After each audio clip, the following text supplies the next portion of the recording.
জীবনে প্রথম আমি বাংলাদেশ ইন্ডিয়া বর্ডারের কাছে আসলাম। আমরা ইন্ডিয়ায় যেতে না পারলে কি হয়েছে, হাঁসটা কিন্তু ঠিকই দৌড়ে দৌড়ে ইন্ডিয়ায় চলে গেল। বাংলাদেশের বর্ডারের কাছে যেমন একটা মসজিদ আছে, ঠিক তেমনি ইন্ডিয়ার বর্ডারের ওই দিকেও কিন্তু একটা মন্দির আছে। এরপরে চলে আসলাম কিছু কেনাকাটার জন্য হিলি বাংলা বাজারে। এখানে ইন্ডিয়ান সকল পণ্য পাওয়া যায় খুবই কম প্রাইজের মধ্যে। তো সামনে যে ট্রেনের রাস্তা দেখতে পাচ্ছেন, তারপরে যে কাঁটাতারের বেড়া দেখা যাচ্ছে একটু একটু, ওটাই কিন্তু গাইস ইন্ডিয়া। আমি মনে মনে ভাবছিলাম যে আমাদের সাইড দিয়ে একটা ট্রেন রাস্তা চলে গিয়েছে, এখন যদি একটা ট্রেন আসতো তাহলে কতই না ভালো হতো। তো আমি ভাবতে ভাবতে দেখি সত্যি সত্যি গাইস ট্রেন চলে এসেছে। মানে গাইস কি আর বলবো। বর্ডার ঘোরা শেষ করে চলে আসলাম মায়াভরা মোহনপুর ব্রিজ দেখার জন্য। আর এখানে এসে আমি তো একদম অবাক হয়ে যাই। এছাড়াও এই নদীর পানি এতটা পরিমাণ জোরে বয়ে যাচ্ছে যে দেখে মনে হচ্ছে সমুদ্রের কাছে চলে এসেছি আমি। ভাইরে ভাই, আজকে ভিডিওতে আপনাদেরকে দেখাতে চলেছি উত্তরবঙ্গ দিনাজপুর জেলার মধ্যে দুটো দর্শনীয় স্থান।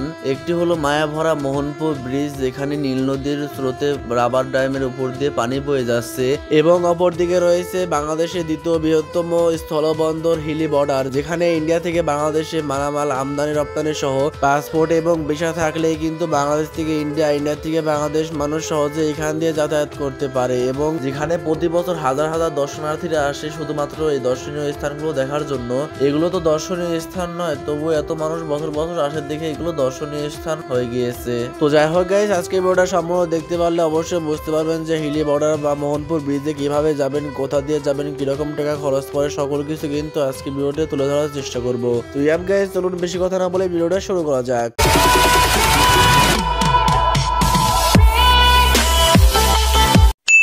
আসসালামু আলাইকুম guys, myself Rabbi and come to my new blog video. তো গাইস, কেমন আছেন আপনারা? আশা করি ভালো আছেন। আমি কিন্তু আলহামদুলিল্লাহ তাআলার রহমতে অনেক বেশি ভালো আছি। তো গাইস, আজকে ভিডিওটার মধ্যে আমরা যেতে বুঝতে পারছেন গাইস, আজকে ভিডিওর মেইন টপিকটা কি। তো গাইস, আমি কিন্তু দিনাজপুর চলে এসেছি। গাইস, আজকে যাবো মূলত হিলি বর্ডারে। তো গাইস, আমার সব বলছিল একদিন বর্ডারে যাবো, এমনি করে দাঁড়াবো। এক পাশে থাকবে বাংলাদেশ, এক পাশে থাকবে ইন্ডিয়া। তো এখান থেকে যাবো এখন সরাসরি হিলিতে। এখান থেকে সরাসরি ইন্ডিয়া যাওয়া যায়, বাংলাদেশ থেকে ইন্ডিয়া যাওয়া যায়। তো ওখানে যাবো, গিয়ে দেখানোর চেষ্টা করবো আপনাদেরকে যে ওখানে পরিবেশ বা ভিউ বা কিরকম সবকিছু। ওখানে একটা বাজার আছে, বাংলা বাজার, তোমার ইন্ডিয়ান প্রোডাক্টস পাওয়া যায়। ওখানে যাবো, গিয়ে দেখবো যে কি কি পাওয়া যায়। আমার ভিডিওতে দেখছিলাম, জানা গেছে কিরকম হবে। তো চলুন গেছে ওখানে যাওয়া যাক। এরপরে ওখান থেকে এসে তারপর যাবো গেছিলাম কোথায়, মোহনপুর ব্রিজে। ওখানে কিন্তু যাবো।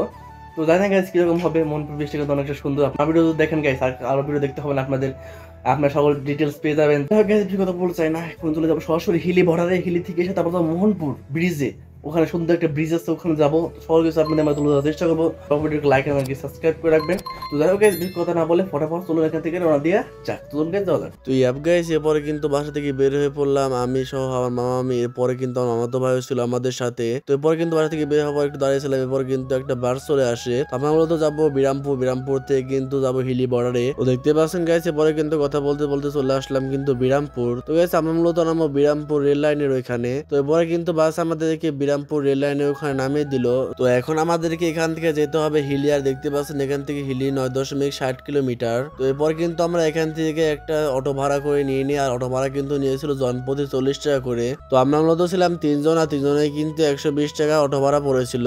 আর আমরা কিন্তু বাসে এসেছিলাম ফুলবাড়ি রাঙামাটি থেকে বাস উঠেছিলাম। আর ওখান থেকে কিন্তু বিরামপুর রেল রাস্তার এখানে নেমেছি। তো এখান থেকে ভাড়া নিয়েছে 30 টাকা করে জনপ্রতি। তো আপনার যেখান থেকে আসুন না কেন, প্রথমে বিরামপুর রেল রাস্তার এখানে এসে এখান থেকে আপনারা হিলি বর্ডারে সরাসরি যেতে পারবেন জনপ্রতি 30 টাকা কিংবা 40 টাকা ভাড়া দিয়ে। যদি আপনারা সিএনজিতে যান তাহলে কিন্তু জনপ্রতি 30 টাকা করে ভাড়া পড়বে। আমরা সিএনজি পাচ্ছিলাম না দেখে অটোতে চলে গিয়েছিলাম জনপ্রতি 40 টাকা ভাড়া দিয়ে। তো দেখতে পাচ্ছেন গাইস, এরপরে কিন্তু আশেপাশে সুন্দর পরিবেশ দেখতে দেখতে আমরা যেতে লাগছিলাম। আর সত্যি কথা বলতে কি গাইস, এখানকার পরিবেশ আসলে অমায়িক। আর দিনাজপুরের পরিবেশের কথা আর কি আর বলবো। তো ইয়াপ গাইস, এরপরে চলে আসলাম হিলির আগে একটা বাজার আসলো, ওই বাজারটার নাম আমার গাইস ভালো মতো মনে নেই। যদি আপনারা কেউ এখান থেকে ভিডিও দেখে থাকেন তাহলে অবশ্যই কমেন্ট করে জানিয়ে দিবেন। তো যাই হোক গাইস, দিনাজপুরের পরিবেশের কথা আর কি আর বলবো। রাস্তার এক সাইডে যেমন মাঠ ভরা সবুজ ধান রয়েছে, ঠিক তেমনি অপর পাশ দিয়ে চলে গিয়েছে ট্রেনের রাস্তা।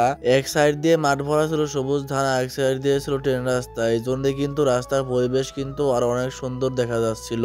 সত্যি কথা বলতে গেলে দিনাজপুরের রাস্তাঘাট আমি অনেক ঘুরেছি, আসলে কিন্তু এখানকার প্রাকৃতিক সৌন্দর্য অনেকটা পরিমাণ সুন্দর এবং অমায়িক। তো যাই হোক গাইস, এরপর আমি ভাবছিলাম যে যেহেতু পাশ দিয়ে একটা ট্রেন রাস্তা চলে গিয়েছে, এখান দিয়ে যদি এখন একটা ট্রেন আসতো তাহলে কতই না ভালো হতো। তো এটা আমি ভাবছিলাম আর মামাকে আর মামিকে বলতে লাগছিলাম, আর তখনই হঠাৎ করে দেখি একটা ট্রেনের আওয়াজ। আর যখন আমি একটু ফোনটা একটু ঘোরাই তখন দেখি ফুল স্পিডে গাইস আমাদের পাশ দিয়ে ট্রেন চলে যাচ্ছে। মানে গাইস কি আর বলবো, একদম স্বপ্নের মতোই লাগছে। কারণ গাইস এক সাইড দিয়ে রাস্তা দিয়ে আমরা গাড়িতে যাচ্ছি, আরেক সাইড দিয়ে কিন্তু ট্রেন যাচ্ছে। মানে আমি অনেক ভিডিওতে দেখেছি যে এক সাইড দিয়ে গাড়ি যায় এক সাইড দিয়ে ট্রেন যায়, কিন্তু আজকে সামনাসামনি দেখলাম, এজন্য কিন্তু গাইস আসলে অনেকটা পরিমাণ ভালো লাগছিল। তো গাইস এরপরে কিন্তু চলে আসলাম আর একটু সামনে আসা পর মামা বলতে লাগছিল সামনে দিয়ে যে কাঁটাতারের বেড়াটা দেখা যাচ্ছে ওটাই কিন্তু ইন্ডিয়া।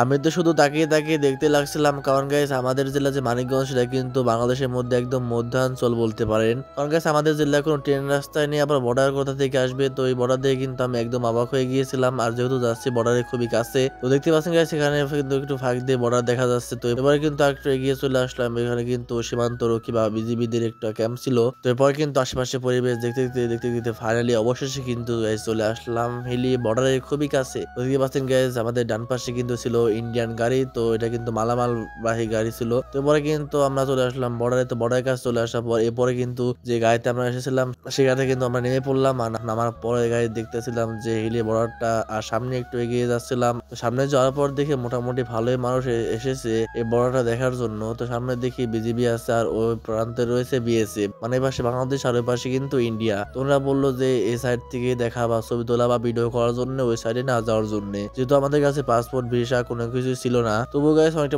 ভালো লাগছিল, কারণ যেহেতু ইন্ডিয়া বর্ডার দেখছি প্রথমবার, আর ট্রেন রাস্তাও দেখছি প্রথমবার, আর ট্রেন দেখছি প্রথমবার।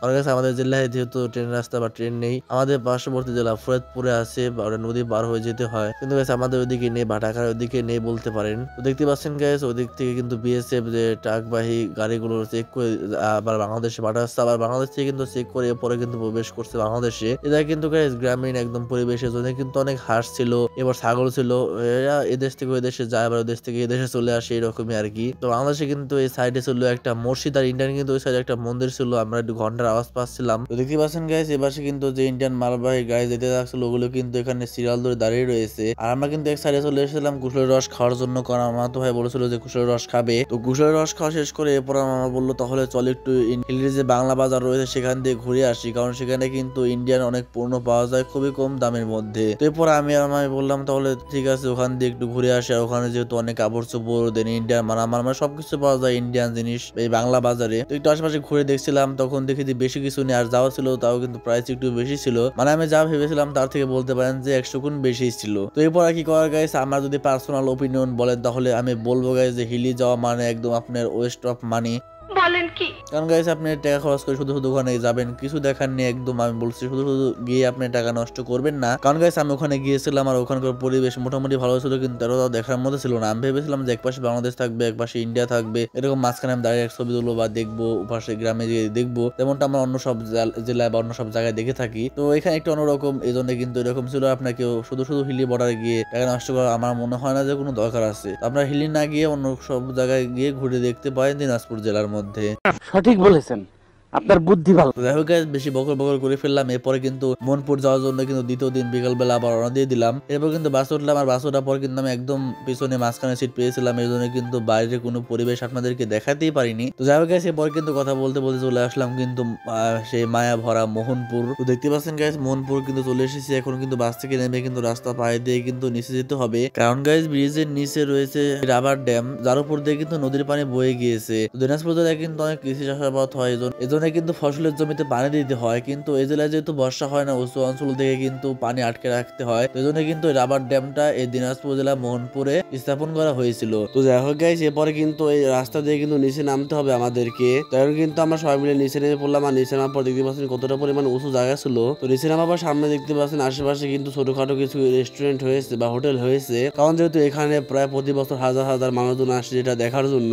এরপর গাইস দেখতে পাচ্ছিলাম অনেক মোটরসাইকেল রয়েছে, কারণ অনেক মানুষজন কিন্তু এখানে আসে প্রতি বছর দেখার জন্য। এরপরে সামনে এসে দেখি গাইস অনেকটা পরিমাণে কিন্তু পানি এখান দিয়ে যাচ্ছিল, মানে বেড়িবাঁধের মতো একদম বলতে পারেন। তো আমাদের কিন্তু ওই পাশে যেতে হবে, দেখতে পাচ্ছেন এখানে প্রায় কাটা তারে বেড়ার মতো দিয়ে রেখেছিল। এরপর কিন্তু মামা তো ভাই আর মামা গেল ওই পাশে, এরপর আমি আবার চলে গেলাম ওই পাশে। তো ওই পাশে যাওয়ার পর এবার আশেপাশে ঘুরে ঘুরে দেখছিলাম, সামনে দেখছিলাম ভিউ পয়েন্টের মতো বানিয়ে রেখেছে। এরপর দেখে গেছে আম গাছে বাদাম ঝুলে রেখেছে। মানে গ্যাস কি আর বলবো। তো এরপরে দেখতে পাচ্ছেন গ্যাস সামনে একটু এগিয়ে এসে দেখি একদম অমায়িক সুন্দর লাগছে, একদম ভিউ মোটামুটি আলহামদুলিল্লাহ সুন্দর ছিল। আর সুন্দর থাকবে না কেন, এখানে যেহেতু নদীর মাঝখানে এরকম রাবার ড্যাম দিয়ে এরকম ভাবে করেছে, তো পানি একটু বেশি হওয়ার কারণে কিন্তু এখানে অনেকটা পরিমাণে পানির গতি বেড়ে গিয়েছে, এই জন্য কিন্তু এইভাবে দেখা যাচ্ছে রাবার ড্যামটি। তো আমার তো ভাই কিন্তু নিজ দিকে তাকিয়ে দেখতে লাগছিল, তখন সে বললে তো আমার মাথা তো চক্কর দিয়ে এসেছে। তো এরপরে মামা বললো যে তাহলে একটু সামনের থেকে হেঁটে আসি। তো এরপরে আমরা সবাই একটু সামনের দিকে হাঁটতে লাগছিলাম। তো পাশে কিন্তু আম গাছ বাগান, দেন লিচু বাগান ছিল। কারণ দিনাজপুরে তো লিচু বিখ্যাত, আপনারা তো সকলেই জানেন। তো এরপরে কিন্তু একটু ওইদিকে একটু হাঁটতে গিয়েছিলাম, হাঁটতে গিয়ে দেখি তেমন কিছু নেই, পাশে কোনো স্রোত নেই, শুধুমাত্র ওইখানে স্রোতটা আছে। কারণ যেহেতু ওটা একটু নিচু করে দিয়েছে রাবার ড্যাম, তো পানি কিন্তু একটু বেশি হয়ে গেছে, কারণ কিছুদিন ধরে একটু বৃষ্টি বাদল হচ্ছিল। তো এই পানিটা কিন্তু উপর দিয়ে গড়িয়ে গড়িয়ে যাচ্ছে, আর কিন্তু হাওয়া দিলে কিন্তু আরো উঁচু পরিমাণ ফুলে যাবে। তো ফুলে গেলে কিন্তু পানি আস্তে আস্তে আরো আটকে পড়বে, আর পানি এত যাবে না। তো এখানে কিন্তু পানি ছেড়ে দেওয়ার একটাই কারণ বৃষ্টি হয়েছিল, একটু পানি বেশি হয়েছিল, হয়তো বা এই কারণে পানিটা ছাড়ছে। আর এতটা পরিমাণ জোরে পানিটা যাচ্ছে দেখে মনে হচ্ছে একদম সমুদ্রের ঢেউ। কারণ সামনে তো সমুদ্রের ঢেউ দেখিনি, তো এখন দেখে নিলাম। আর বলতে হয় যে সুন্দর ছিল, পয়সা উসুলি বলতে পারেন। কারণ যে আমি ফুলবাড়ি থেকে এসেছি মোহনপুরে, প্রায় 20 টাকার মতো গাড়ি ভাড়া নিয়েছিল, বাস ভাড়া। তো এখানে এসে বলতে পারেন পয়সা উসুল, সুন্দর আছে, নদী দেখা যাচ্ছে, পাশে সুন্দর ব্রিজ আছে। তো মোটামুটি আলহামদুলিল্লাহ ভালোই ছিল, মানে হিলি বর্ডার থেকে তো অন্তত ভালো ছিল গাইস। এরপরে কিন্তু এখন আমরা চলে যাবো, সন্ধ্যার মতো হয়ে গিয়েছে। এরপর দেখতে পাচ্ছেন গাইস, আপনি একটু আওয়াজ শুনুন। তো শুনতে পারলেন কিরকম মাছ হচ্ছে, এই সমুদ্রের মতো একদম সাউন্ড হচ্ছে বলতে পারেন। তো এরপর দেখতে পাচ্ছেন গাইস, এখানে কিন্তু মাছ ধরছে, যে ওই দিক দিয়ে যে ঢেউ গুলো আছে ওখান থেকে কিন্তু মাছটা উপরে উঠে আসছে। তো ইয়াব গাইস এখন কিন্তু চলে যাবে বাসায়। এরপর কিন্তু আবার উপরে উঠে বললাম, আমি মামা সহ সবাই উঠে বললাম উপরে। তো ওঠার পর দেখতে পাচ্ছেন ব্রিজের উপর থেকে কিছুটা এরকম দেখা যাচ্ছে। আর এখন কিন্তু সন্ধ্যা লেগে গেছে দেখে ব্রিজের উপর থেকে এত ভালোভাবে দেখা যাচ্ছে না। তারপরে যতটুকু দেখা যাচ্ছে মাশাআল্লাহ আলহামদুলিল্লাহ ভালো দেখা যাচ্ছে, কারণ ড্যামটা মোটামুটি সুন্দর ছিল। কারণ সামনাসামনি থেকে যেহেতু ড্যাম দেখিনি, তো মোটামুটি ভালো লেগেছিল। তো ইয়াব গাইস চলুন বেশি কথা না বলে বাসায় যাওয়া যাক। গাইস আমরা কিন্তু মোহনপুর ব্রিজ, তার সাথে হিলি ব্রিজটা ঘুরে দেখে আসলাম, আপনাদেরকে দেখালাম। আমার কাছে মোটামুটি ভালো লেগেছে, আমার কাছে মোহনপুর ব্রিজটা একটু ভালো লেগেছে। আর হিলি বর্ডারের কথা কি আর বলবো, মানে একদম মানে কি বলবো, আমার কাছে বলার কোনো ভাষাই নেই। ওটা কি বর্ডার হলো গাইস, আমি ভাবছি যে আমি এক পা দেবো, আর এক পাশে ইন্ডিয়া থাকবে, এক পাশে বাংলাদেশ থাকবে। মানে কেউ গাইস হিলি যাবেন না, ভুলেও দেখতে পারেন আমার ভিডিওতে, কেউ যাবেন না, শুধু শুধু টাকা ওয়েস্ট হয়ে যাবে একদম। আপনার মোহনপুর ব্রিজ ঘুরে দেখতে পারেন, স্বপ্নপুর যেতে পারেন। এছাড়াও গাইস কিছু রাজবাড়ি আছে, দিনাজপুর রাজবাড়ি আছে, ওখানে যেতে পারেন, মসজিদ আছে, দেন মন্দির আছে, অনেক কিছু আছে। সবকিছু তো গাইস এক্সপ্লেন করা আমার পক্ষে সম্ভব না, কারণ গাইস আমি ছোট, আর এখানে আমি বেড়াতে এসেছি। ইনশাল্লাহ গাইস আমার চ্যানেলটা যদি অনেক বড় হয়, আপনারা যদি সাপোর্ট দেন, তাহলে অনেক ভিডিও পাবেন, যে বিভিন্ন জেলায় গিয়ে। আগে জানি না যে আমার ভিডিও আপনাদের কেমন লাগে। আশা করছি গাইস আমার ভিডিওটা মোটামুটি ভালো লেগেছে। আপনার যদি ভালো লাগে তাহলে তো অবশ্যই লাইক আর সাবস্ক্রাইব করে দেবেন গাইস। কারণ গাইস আপনাদের মধ্যে প্রায় 96% মানুষ চ্যানেলটিকে সাবস্ক্রাইবই করেননি। কি করছেন, ফটাফট গিয়ে সাবস্ক্রাইব করে দিয়ে শুন গাইস। তো যাই হোক গাইস, বেশি কথা বলতে চাই না, বেশি বকর না করে আজকে এই ভিডিওটা এখানে শেষ করছি। যদি ভিডিও ভালো লাগে অবশ্যই লাইক আর সাবস্ক্রাইব করতে ভালো থাকবেন guys. Still then stay safe, দেখা হবে নেক্সট ভিডিওতে। আল্লাহ হাফেজ।